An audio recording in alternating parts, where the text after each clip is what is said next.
Mai 2023, finito les partiels, donc j'en profite pour enfin lancer ma chaîne YouTube. Mais tout ne se passe pas comme prévu. Je n'arrive pas à travailler, je procrastine. Je préfère passer plus de 8 heures sur mon téléphone et je me cache derrière l'idée que je le ferai plus tard. TikTok rythme mes journées mais ne me pousse absolument pas à aller créer des vidéos de fou. Et en vrai, pourquoi s'embêter à produire des vidéos qui vont demander plusieurs jours de recherche, d'écriture, de réflexion et de montage, alors que je peux me propulser sur TikTok à la vitesse de l'éclair, d'un seul glissement de doigt.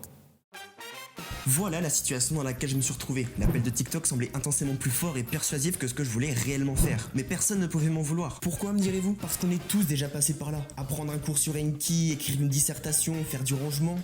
Je le ferai plus tard. L'origine de ce foutu dilemme prend sa source là-dedans, où deux parties de votre cerveau coexistent, le cerveau émotionnel et le cerveau rationnel. Lorsqu'une tâche apparaît devant vous, votre cerveau émotionnel tente de vous influencer en trouvant n'importe quelle autre activité plus intéressante à faire, mais surtout en accentuant le plaisir que celle-ci pourrait vous procurer. Votre cerveau rationnel, quant à lui, utilise la logique pour prendre la meilleure décision possible, travailler. Le problème, c'est qu'en écoutant trop votre cerveau émotionnel, celui-ci se renforce et le rationnel, lui, s'affaiblit. Ainsi, à la moindre difficulté qui s'oppose à nous, on la repousse en remettant à plus tard ce qui est réellement important. On procrastine. En fait, ça va même plus loin que ça. Ces deux régions sont régulées par la dopamine, un neuromodulateur impliqué dans moult processus physiologiques comme la motivation, le plaisir ou le contrôle moteur du corps. Son rôle, c'est s'assurer que chacune de vos actions vous fasse avancer dans la bonne direction, en mode Continue, c'est génial ce que tu fais.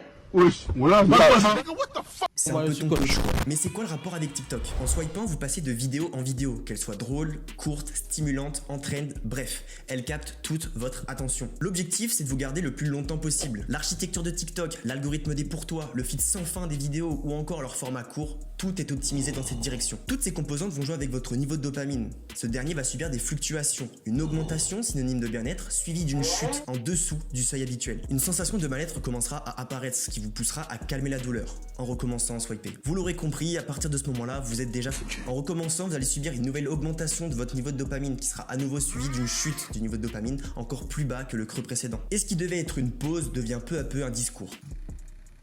J'ai pas envie de réviser, mais je le ferai plus tard, t'inquiète. Le gros danger des réseaux sociaux, c'est leur accessibilité. De par leur nature, les réseaux sociaux sont accessibles partout et n'importe quand. Partout. Fuck you, bro. Si l'émotionnel comprend qu'à la moindre tâche difficile, il peut se réfugier sur TikTok, il n'hésitera pas à amplifier le signal que TikTok est plus intéressant que réviser. Et même si vous réussissez à travailler, vous serez déconcentré. L'émotionnel tentera sans cesse de vous distraire en vous poussant à regarder votre téléphone si celui-ci est à côté de vous. Le cerveau n'analyse pas la qualité du signal, il en perçoit uniquement son intensité. Si vous donnez raison à l'émotionnel que c'est TikTok qui vous intéresse plus que vos révisions, celui-ci renforcera ce comportement. C'est donc à vous de lui dire ce qui compte réellement pour vous. Bon, faut pas être extrême non plus. Je suis le premier à rire comme un abruti sur TikTok. Bienvenue dans Qui veut gagner? Moi? Il a gagné, yes! Mais imposez-vous des limites d'utilisation. Travaillez sur votre téléphone et surtout, ne vous laissez même pas le temps de penser à swiper. Non mais matez-moi ce planning. J'ai même pas le temps de respirer, gros!